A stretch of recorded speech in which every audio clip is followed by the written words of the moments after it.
Now, Lebashe Investments Chairman Tshepo Mahloele has come out with guns blazing, saying UDM leader Bantu Holomisa's testimony is nonsensical. This after Holomisa implicated both the Lebashe Investment Group and Harith general partners in corrupt dealings.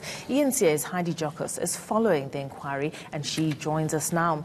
Heidi, Holomisa has heavily implicated Lebashe Group and Harith general partners, saying they benefited unlawfully from the PIC. Now, take us through the version of directors of these companies.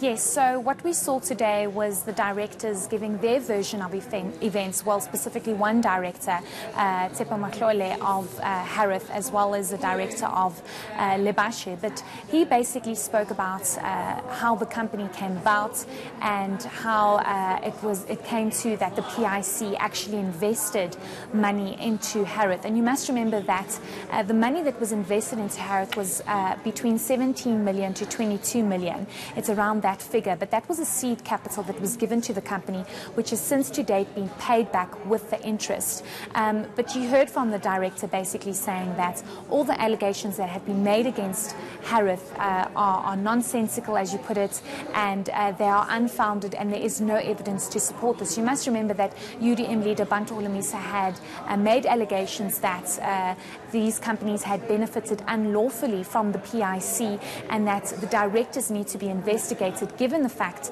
that one of the directors used to work for the PIC, Tshepo Mahloele, as well as a director that is with Lebashe, who is Tshepo Mahloele, who used to be the deputy former finance minister, which automatically made him the chairperson of the PIC board.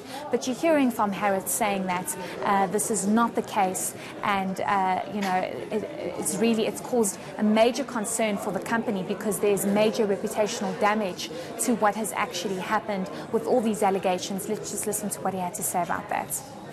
The scurrilous and unfounded allegations by Mr. Holomisa have really done damage to our reputation and my dignity.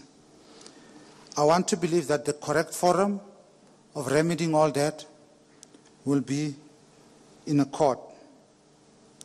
But I would ask the Commission to treat with great caution the alleged conclusions at which Mr. Holomisa claims to have arrived at. The damage done is not confined to me alone. I have a team of 29 people who work with me at Harith. Most of them, especially the professionals, have been with me in excess of 10 years, building and investing in these things. It's important that we maintain and preserve the value of those investments to their fruition, and ultimately them doing very well. And as has been noted earlier, they're still looking forward to that carry, which must happen one day.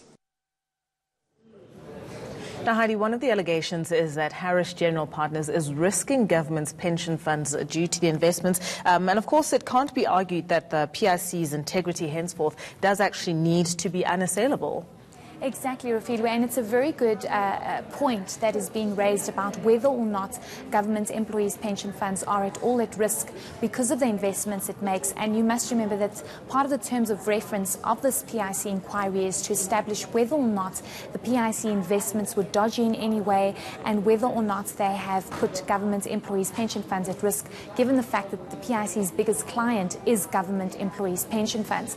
But we heard from Harith's director saying that this is not the case, and because of the return on investment that Harith has made, and Harith being able to service its loan, being able to pay back that loan with interest, and paying out dividends to the PIC, which in turn pays that over to government employees' pension funds, it was rather a positive investment, if I can put it that way, and not a risk that Bantu Holomisa was alleging. And this is, of course, the version that has been put forward to the PIC inquiry by the directors after these allegations were made, that the investments by the PIC into Harith and Lebashe is putting these government employees' pension funds at risk, and it needs to be further investigated. But we saw the statement and the testimony from Mahloele basically saying that it is not a case of any risk, but rather the PIC getting all its money back, and plus money added onto that because of how well the company is actually doing at the moment. Now, during cross-examination, Mahloele was asked if he believes that there's any conflict of interest, given that his previous role at the PIC, he would obviously have very specific and peculiar insights into how the PIC works. How did you respond to that? Exactly. So you must remember that he used to be the head of a specific department within the PIC, and when he decided to leave, it was at a time that a specific fund was started and they needed funding from the PIC, and then it later turned into the company which is now called Harith. So you have a situation where Bantu Holomisa is now asking if there's any sort of conflict of interest and any sort of preferential treatment, given the fact that he used to be part of the PIC, and straight after receiving that PIC funding, he then went and started off this massive company called Harith that is involved in infrastructure developments on the African continent.